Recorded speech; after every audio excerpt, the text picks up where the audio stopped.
दिला। आता हा प्रश्न जो आहे तो दिल्ली स्तरावर असल्यामुळं आम्हाला तिथं जाऊन अमित शहांची आणि संबंधितांची भेट घ्यावी लागणार आहे। माझी शुक्रवारी ज्यावेळेस मी बोललो त्यावेळेस देवेंद्र फडणवीस म्हणले की आपण सोमवारी किंवा मंगळवारी त्या ठिकाणी जाऊ। तर आम्हाला जरी जायचं म्हटलं तर इथलं सभागृहातलं कामकाज लक्षामध्ये घेऊन मुख्यमंत्र्यांच्या कानावर घालून ते तिथं जावं लागणार आहे, परंतु आम्ही तशा प्रकारचं नियोजन करतो। विस्ताराबाबत चर्चा होणार आहे का? तुम्ही अमित शहांना भेटणार आहेत? अरे आता तुम्ही मध्येच विस्तार कुठं काढला? काही पण हे करतात, नवीनच प्रश्न करतात। आता सध्या आपल्या समोर दुष्काळी परिस्थिती, अवकाळी पाऊस, गारपीट, कांदा, इथेनॉल हे वेगवेगळे प्रश्न आपल्या सगळ्यांच्या समोर आहेत। त्या प्रश्नाला प्रथम प्राधान्य द्यायचं ठरवलेलं आहे आणि ते काही विस्ताराचं जे विचारलं तो पूर्ण अधिकार राज्याच्या मुख्यमंत्र्यांचा असतो। त्याच्यावर मुख्यमंत्री ज्यावेळेस निर्णय घेतील त्यावेळेस होईल।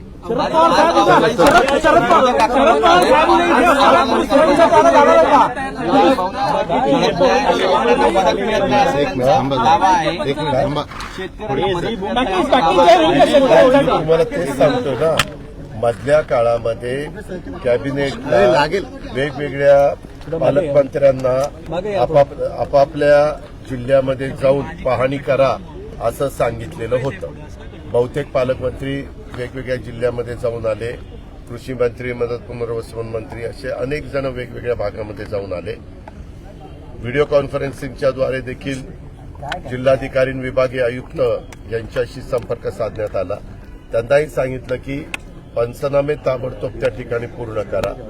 आताही मी अकोल्याच्या बाबतीमध्ये जिल्हाधिकाऱ्यांशी मगाशी बोललो, ते म्हणले की दादा अजून थोडेसे बाकी आहेत, परंतु आमचं वॉर फुटिंगवर काम चाललेलं आहे।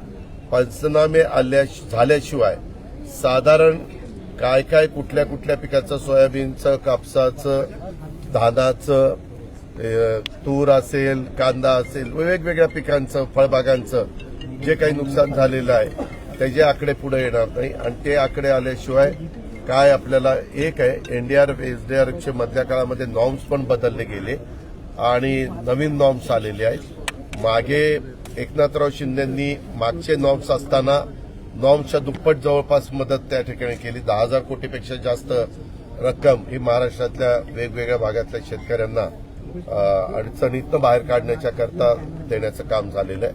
तसं ह्याही वेळेस मंत्रिमंडळ आणि एकनाथराव शिंदे आणि त्यांचं सरकार त्याबद्दलचा निर्णय त्या ठिकाणी घेईल।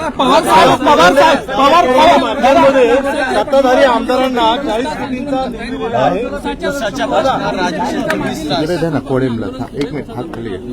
नाही, ऊसाचा प्रश्न कोल्हापूर जिल्ह्याचा सुटलेला आहे।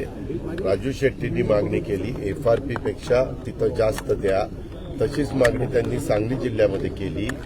खरं तर राज्य सरकार एक बघतं की शेतकऱ्यांनी ऊस घातल्यानंतर एफआरपी प्रमाणे त्यांना पैसे मिळालेत का, पैसे मिळायला उशीर झाला तर राहिलेल्या जेवढा उशीर होईल त्याला 12% व्याज का असं लावलं जातं आणि ते शेतकऱ्याला दिलं जातं। अशा पद्धतीनं ती भूमिका आहे।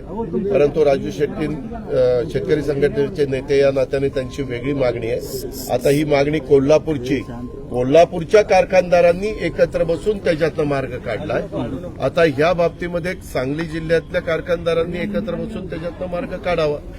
भूमिका घेत आहे, दोन समाजामध्ये तेढ निर्माण होते असं तुम्हाला वाटतंय का?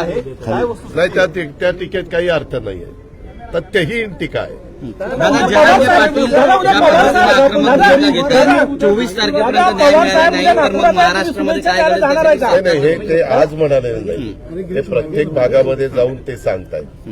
स्वतः राज्याच्या प्रमुखांनी त्यांच्याशी त्यावेळेस संपर्क साधून तुम्हाला सगळ्यांना माहिती आहे, अख्ख्या महाराष्ट्राला माहिती आहे की त्या संदर्भात उद्याच्याला काही निर्णय घ्यायचा म्हटलं तर तो कायद्याच्या, नियमाच्या, घटनेच्या चौकटीमध्ये बसला पाहिजे। पाठीमागं 2 सरकारांनी, पृथ्वीराज बाबांचं सरकार महाविकास आघाडीचं होतं, त्याच्यात मी पण होतो आणि नारायणराव राणेंचे आपण कमिटी केलेली होती, त्यावेळेस आपण आरक्षण दिलं।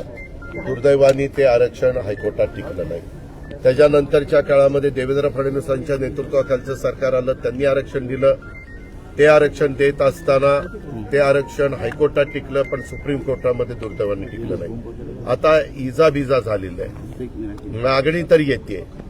सांगताना राज्य सरकारच्या प्रमुखांनी आणि आम्ही सगळ्यांनी एक गोष्ट सांगितलेली आहे की आजपर्यंत ज्या ज्या घटकाला आरक्षण मिळालेले त्या कुठल्याही घटकाला धक्का न लावता, त्या आरक्षणाला धक्का न लावता हे आरक्षण देण्याचा प्रयत्न त्या ठिकाणी चाललेला आहे.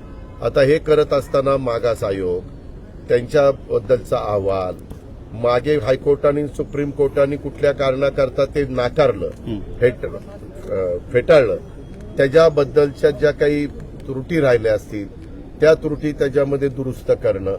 आणि नेहमी मुख्यमंत्री सांगतायत की आता देताना टिकणारं आरक्षण द्यायचंय, परंतु ते देताना इतरांनाही कुणाला धक्का न लागता द्यायचंय. आता प्रत्येक जण आपापली भूमिका मांडण्याचं काम करतंय, आपापल्या पद्धतीनं प्रेस घेतंय किंवा भाषणामध्ये सांगतंय. आता त्यांना प्रत्येकाला आपली भूमिका मांडण्याचा अधिकार आहे, परंतु सरकार म्हणून आम्हाला काम करत असताना हे सगळ्या कायदा सुव्यवस्था घटना या सगळ्या गोष्टी बघाव्या लागतात आणि तशा पद्धतीने सरकार बघतंय आणि मार्ग काढतंय. चला